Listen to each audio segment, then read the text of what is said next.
Vice Mayor Linda Curtis in the back, Councilmember Jimmy Gray, and Councilwoman Teresa Smith over there. And then also, I was trying to see if we have our city manager or anyone from our city staff here, but I do also want to acknowledge Glenn Oder, who's Executive Director of the Fort Monroe Authority, and welcome all of you for coming out today.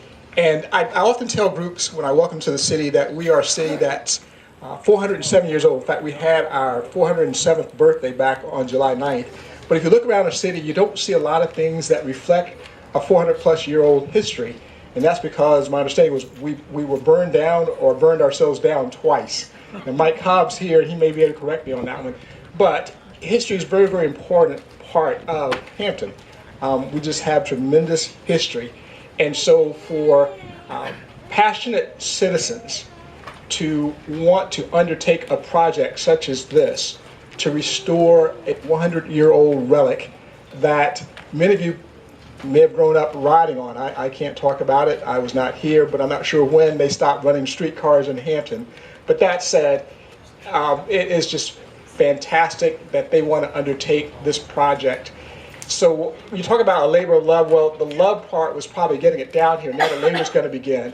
And so I'm going to step aside, but I want to congratulate all those associated with Streetcar Project 390, starting with their chairman, Greg Siegel, and all the other members of that committee for what you proposed to the council about 3 years ago. And so you do have the council's support, you have the city's support. We want to help you as much as possible, but as many of you who are here today, they're going to be asking for support, financial support. That's an important part of what's going to make this project a reality. So if you were able to open up your wallet today and cash credit or a check, or if you know someone else, but this in itself and of itself is just a tremendous undertaking. We're looking at in 2019 inviting people from all over the country to come here and help celebrate the 400th anniversary of the first Africans' arrival here in English North America. Just a lot of historical events associated with Hampton, and certainly this is one of the premier events. So I'm going to step aside and welcome up, I think, Greg Siegel. Okay, I'm sorry. I better get back to Lucy, and she can tell you who's next. Well, Glenn needs no introduction, so I'm going to let him speak. But I just saw the city manager, Mary Bunting, and I want to thank her so much for coming out as well. Glenn, here. Thank you very much. Thank you, everybody, and welcome to Fort Monroe. I just have to steal a quote that I just got from Councilman Gray. He walked up, and I think it was very appropriate. He said, "Look at this, another great reason to visit Fort Monroe." and I just think that just sums it all up. I mean, why in the world would we go to the trouble and the effort to do this? And it sort of falls in the category of a lot of things that we do at Fort Monroe. It's just the right thing to do. I will tell you that it's been quite a journey to get to this point. They really are. I know Lucy thanks the people, but there are just so many people to thank that actually made this happen. You just wouldn't believe the effort that's gone in behind the scenes for this moment right here. It all started with an idea that was brought to me a while back that said, "Hey, we're going to do this streetcar. Don't you have any place to put it at Fort Monroe?" And I sort of discounted it and turned it over to some of the people in real estate. They looked at it. The director who was here at the time is not here anymore, but he looked at it and he said, we just can't find a building where it'll fit. And then we were asked again. I said, you got to take another look. Let's really look hard. And it came back, no, we just don't find a place that will fit. And I finally checked in on it later on and found out that it was actually going to be going to Newport News. Now, I used to represent Newport News, and I was born and raised in Newport News, and I love Newport News. But the idea of taking a Hampton streetcar and putting it in the Hampton Road Sanitation District warehouse building that I didn't even know where it was, I just thought all of the optics about that were really bad for the relationship between Hampton and Newport News. And so I personally said, we just got to really take a look at this. And so we came out here. We actually measured that door 3 times, and I think they drove to Baltimore 3 times to measure her. And supposedly it fits by about 2.5 inches, I think. So we are all, and that's with the rails that it's going to have to go on it. So we're not going to let you sit around to see whether or not it fits. We don't want you to see one of the greatest failures ever. We want you to come back when it is actually inside the building, and we don't want you to ask how we got it in there. But we think this really is the right thing to do. I think the most difficult thing is going to be when we actually have to say goodbye to her and she actually goes back to the thing which got me the most excited about this project. And that was when I saw the sketch that Ron Quinn of Q Design did of the pavilion in front of the Hampton History Museum, and on that island, I'm a landscape architect and a land planner, and I just have to tell you, that was the answer. When you're an architect and you're doing lots of designs and sketches, you're always looking for the answer. I mean, what's the answer? And that was the answer. And so I'm a big believer, not just in this, but I'm a big believer in the end product. And I know that things could change, it could end up somewhere else, but my hopes and my heart are seeing this thing actually go in front of the Hampton History Museum on that island. I just think that is just a beautiful place for it to be. I'll close with a bunch of quick thank yous. Once again, to the entire city team in Hampton. Everything from the Hampton History Museum all the way through to the volunteers, all the way through to the Hampton Legal Department. You know, this property is still a convoluted piece of land that is owned by the Army, the Commonwealth of Virginia, easements and so forth are all over the place. It is not easy to figure this out. I'm telling you, it probably took us almost 2 years to get the legal documents right for this moment. It could have been done without the help of a lot of people, including the Hampton Attorney's Office. I know we've mentioned Veolia. I want to specifically say to Sean, I won't mention all the members of your team, but Sean Fisher and his team did a great job of cleaning up a place that was never intended to be a public event space like this. The work they did to make this place look this good is tremendous, and we really like it. Not surprised, they do a lot of great things for us. We have a team here called Opcrest. That's our Old Point Company real estate company. All of our real estate professionals got involved to help us with the licensing agreements and the legal documents, and we're very grateful to them. Our Fort Monroe legal team of John Hutchison. He is not an attorney, but John has been so involved in the legal documents for this for the last couple of years. Everybody talks about my energy and enthusiasm, and I appreciate that. I don't know that I could have withstood the 2 years of legal negotiations to try and get this done, and working with the Attorney General's office. Everybody wanted to make it work. It really, really is complicated. I just don't know how else to say that. So a special thank you to him. And finally, just a big welcome to this amazing streetcar. What a piece of history. The story behind it is fascinating. We are so excited to be part of it, and we're really excited to host more events like this as we go through time and people come to see the progress on it. So welcome to you, but most of all, welcome to our very own Hampton Streetcar 390. Thank you.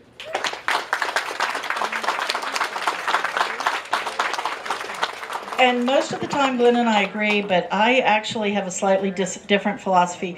And actually, through the help of Hampton Conventions and Visitors Bureau, we have a GoPro here. And we're going to capture every moment of the excitement when we try to get it through the door. So, in about a week, probably by next Wednesday, that'll be uploaded, and you'll be able to see what happens. So anyway, no bad publicity, right?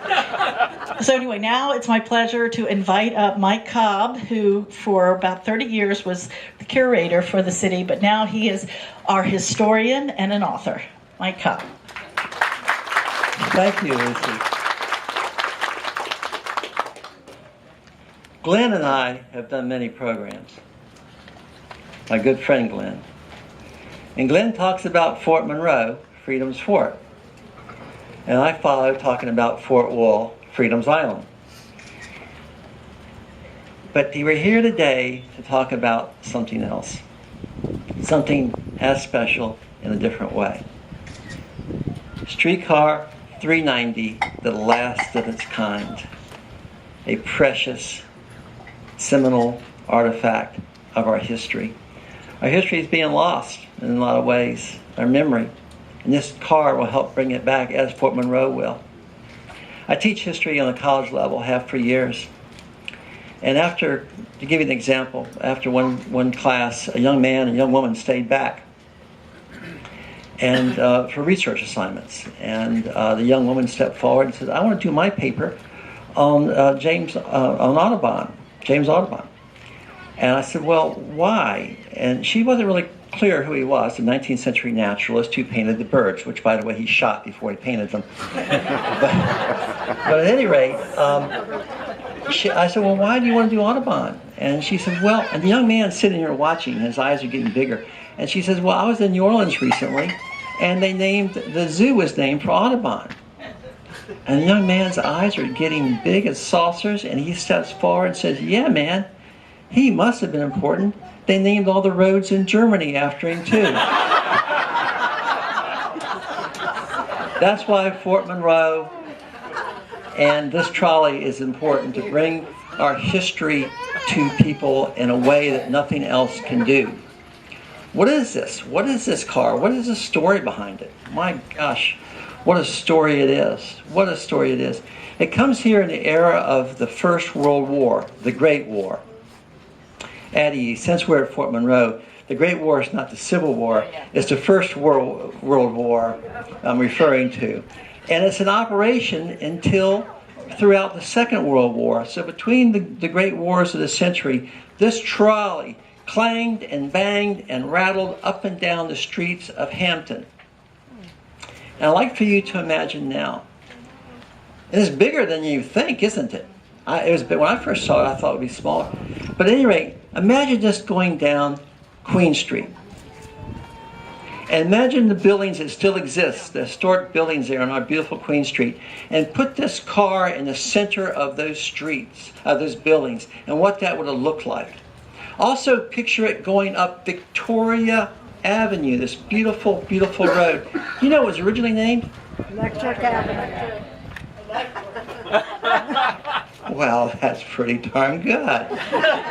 It was Electric Avenue because of the trolleys. The trolleys were cutting edge technology. It was throughout the country, throughout the world. And so it's Electric Avenue. And when it was built, it was nothing but farms between Hampton and Newport News. And because of the shipyard and trying to get Hamptonians to the shipyard for good paying jobs, this trolley was laid out. And these cars like this went up and down those tracks. Well, the neighborhoods around these tracks sprang up. If you look at the neighborhood between Hampton and Newport News, you drive down through there, almost all those neighborhoods became what we call streetcar suburbs. They sprang up because of the streetcar. And it happened in other parts of Hampton as well. This is an engine of building Hampton. This is an engine of our history. It's electric with excitement. And we have the chance to put it back and have people, generations of people, to come and see it. And we'll all remember this day that we were here, and you see this kickoff here in Hampton of this great event happening for us. Well, what happens to it? After World War II, buses come into being. And also, cars are more prevalent. So trolleys like this are phased out. There's about 20 some odd in 1945. By 1946, they're gone. This car finds its way to the hands of Mary and John Anderson, and they call it home. Home. They lived in Grafton in York County. And until 1977, they lived in this car. I can picture John getting his list of things to do every day from his wife. At any rate, a member of the wonderful, and I mean that, wonderful streetcar museum in Baltimore is driving down Route 17 and sees it. This wonderful piece of history. It is moved to Baltimore with the intention of restoring it and using it in their museum. They find another, for one reason or another, it doesn't happen, and it's sitting in storage over many years, like this. There it sits. Until Hank Mummett, who you're going to see in a moment, calls the museum and tells us about this. And Lucy Cochran, Jim Wilson, and Ken Thornton and myself go to Baltimore and take a look at it. Innocents Abroad in the big city. It was blazing hot, if I remember, Lucy, blazing hot. And we go into the barn where this is stored, and there it is. And we all thought, seeing this, what a monumental, what irreplaceable, what a great thing to bring back to Hampton and make it part of our collection. There's no other city in the country that does what Hampton does in its history. Look at our museums, look at our carousel, look at our forts, look at all the things that have been done. It's amazing what was done here. And this is the last one. I know economic times are bad. Times are never ideal to do things like this, but it will be done. It has to be done. It's for us to do it. And as an example, a very close example, and sort of contemporary of this, is our carousel, our Hampton carousel. That was in the amusement park, moved to downtown Hampton, and the people of Hampton and other places came together and had this wonderful piece restored. Now, it was sent away to Bristol, Connecticut to be worked on. This is going to actually be here, so people can see it, see the day-to-day progress of it being shaped into what it's going to be. Now, this is an artifact. This is an artifact of our history, but it's the kind of artifact that will be used, not put behind glass, not if you put white gloves on.